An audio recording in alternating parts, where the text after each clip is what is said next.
मिश्रा है, ये बर्रा के रहने वाले। क्या समस्या? समस्या ये है कि हमारी भाभी जो है आज 12 साल से मायके में रह रही थी और क्या नाम से उन्होंने हमें फोन किया कि हमारी तबीयत खराब है, तो हम लोग इन लोगों को देखने गए तो इन लोगों ने क्या नाम से लड़ाई झगड़ा किया। तो उसके बाद हमारा भाई आया 29-30 तारीख के बीच में कि मतलब उसको बताया कि हमारी मतलब तबीयत खराब है ज़्यादा। तो वहाँ से भाई हमारा आया तो ये वहाँ से इनके घर पे आया। इनके घर पे आने के बाद में इनने कहा कि हमको वहाँ जाना है मनौना धाम। वो उसने गाड़ी की एसी वाली वो इनको लेके गया मनौना धाम से वापस लेकर आया, वो ठीक थी। उसके बाद में क्या नाम इन्होंने कहा कि हमारे बउआ की बर्थडे मनानी है, उसकी हम लोगों ने बर्थडे बनाई। 2 तारीख को हम लोग इनके यहाँ फिर आए, फिर इन्होंने कहा हमने लोगों ने देखा उसकी तबीयत बहुत खराब थी, तो हम लोग उसको यहाँ से ले जाने के लिए हुए अस्पताल ले जाएंगे। तो इनकी मम्मी ने कहा कि क्या नाम से हमारे कोई तांत्रिक है और कोई सुमन नाम की लेडीज है, उन्होंने कहा कि वो गारंटी से मतलब उसको ठीक कर देंगे, अस्पताल नहीं ले जाने की जरूरत है, भगत है कोई। तो उन्होंने गारंटी ली और उनकी सुमन भाभी ने 1000 रुपये पेटीएम किया उसको। हमने एक बार ऑटो ऑनलाइन उसको बुक किया, इन्होंने कैंसिल करा दिया। फिर हमने दोबारा ऑटो किया तो उसको जबरदस्ती मतलब उनकी मम्मी, हमारा भाई, हमारे माता पिता और हम इनको लेकर गए पीपीएन हॉस्पिटल में गए तो डॉक्टर ने इनको चेक किया। चेक करने के बाद उन्होंने कहा कि मतलब इनको बहुत कितने दिनों से ये बीमार थी, क्या प्रॉब्लम थी। इनकी मम्मी ने बताया ये दिक्कत थी। उसके बाद में उन्होंने कहा कि मतलब ज़्यादा इनको मतलब इलाज की ज़्यादा आवश्यकता है, आप इनको एडमिट कर दो प्राइवेट रूम में। तो इन्होंने कहा कि हमको वहाँ विश्वास नहीं है और तो हम यहाँ नहीं रखेंगे। तो हम लोगों ने, हमारे भाई ने वहाँ से डिस्चार्ज करा लिया। डिस्चार्ज क्या करा, जैसे दिखाया उसके बाद निकाल लिया वैसे ही तरह।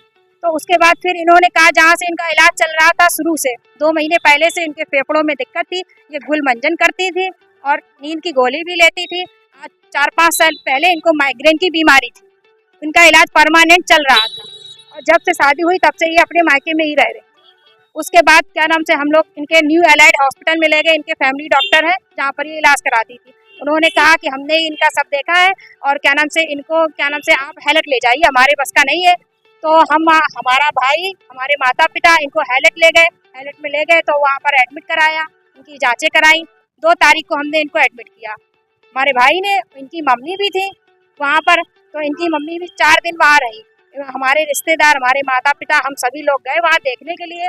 तो रिश्तेदार आए तो इन्होंने लड़ाई झगड़ा किया और उसको कह दिया कि क्या नाम से तुम दारू पीकर आते हो, हमको खाना नहीं खिला रहे हो, प्राइवेट हॉस्पिटल में रखना था, सरकारी हॉस्पिटल में हमको लाके डाल दिया, यहाँ हम नहीं रहेंगे, छुट्टी करा दो हमारी। तो भैया ने कहा, डॉक्टर ने कहा कि अभी आराम मिल जाने तो तब छुट्टी कराएंगे। 4 दिन वहाँ रही। 4 दिन बाद भैया को इन्होंने भगा दिया, हम लोगों को भी मना कर दिया। उनकी मम्मी ने, उनके पापा ने कह दिया कि यहाँ कोई रिश्तेदार और उनके कोई दबौली के रिश्तेदार है, 2 मामा या भाई जो भी लगते हो, उन्होंने भैया का कॉलर खींचा, मारा उनको और भगा दिया वहाँ से। तो भाई हमारा वहाँ से निकल आया और उसके बाद पता नहीं कहाँ गया, ना फोन आया ना हमारी लोगों किसी से बात हुई। अभी उसके बाद में इन्होंने बिना बताए डिस्चार्ज करा लिया वहाँ से और फिर हमको फ़ोन किया, हमारे घर में वो भी नहीं किया, ना भाई को फ़ोन किया कि हम डिस्चार्ज करा रहे हैं। जब इन्होंने फ़ोन किया कि मतलब हम डिस्चार्ज करा रहे हैं, आप यहाँ पर बुआ नहीं आना, भतीजे ने हमको कहा, तो हम उसके बाद गए नहीं वहाँ से। जब हम उसके बाद आज 4-5 दिन होने, 1 हफ्ता हो गया। 1 हफ्ता के बाद कल हमको दोपहर में 12:30-1 बजे के आसपास हमारे फ़ोन पर फ़ोन गया, मम्मी पापा भाई के पास नहीं किया इन्होंने फ़ोन, कि उसकी तबीयत बहुत सीरियस है और हम मुरारी लाल में भर्ती किए हैं, तो आप मुरारी लाल में आ जाओ। तो हम जब मुरारी लाल, तो हमारे बच्चे छोटे हैं सर, तो हम वहाँ पहुँच नहीं पाए। तो उसके बाद में हमने मम्मी पापा, इन्होंने कहा शाम को हमारे हस्बैंड गए वहाँ देखने के लिए। जब देखने के लिए गए तो उन्होंने कहा ठीक है, थोड़ी बहुत तबीयत, डॉक्टर ने कहा है ठीक हो जाएंगे। ये कहा, इन लोगों ने ये नहीं बताया कि इतनी ज़्यादा सीरियस तबीयत खराब है उसकी। उसके बाद में फिर उन्होंने रात को 2 बजे इनके भाई ने फ़ोन किया कि सोनम खत्म हो गई है, बस इतना कह के फ़ोन काट दिया। रात में कोई घर में तो था नहीं, छोटे बच्चे हैं, किराए के मकान पे रहते हैं सर, तो वहाँ से कैसे आ जाते। और हमारे पापा ने हमारे फ़ोन किया, पापा बाहर गए थे, रात को गाड़ी लेकर आए तो पापा ने फ़ोन किया तो उनको गाली गलौज कर रहा था इनका भाई।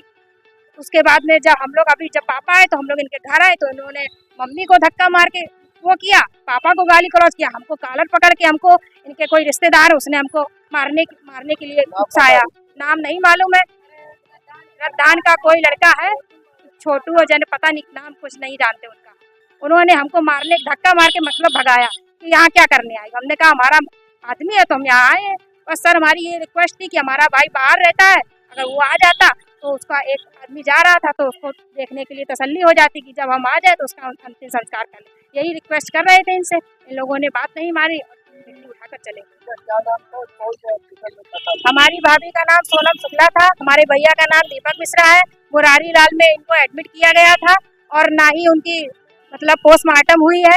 उन्होंने ये तो मालूम नहीं कैसे डिस्चार्ज कराया है बिना पोस्ट। क्या आपने गवर्नमेंट कराया? हाँ, हमने 112 नंबर डायल किया था, वो लोग आए थे, उन्होंने कहा था कि मिट्टी को रोके रखिएगा, लेकिन उन्होंने किसी की बात ही नहीं मानी और मिट्टी उठा के लेकर चले गए। प्रशासन ने क्या मदद? प्रशासन ने हमारी लोगों की कोई मदद नहीं की, कोई मदद नहीं की प्रशासन ने। और उन्होंने और हम लोगों से कहा कि वो लोग रख रहे थे, उनको कर रहे हैं तो उनको करने दो।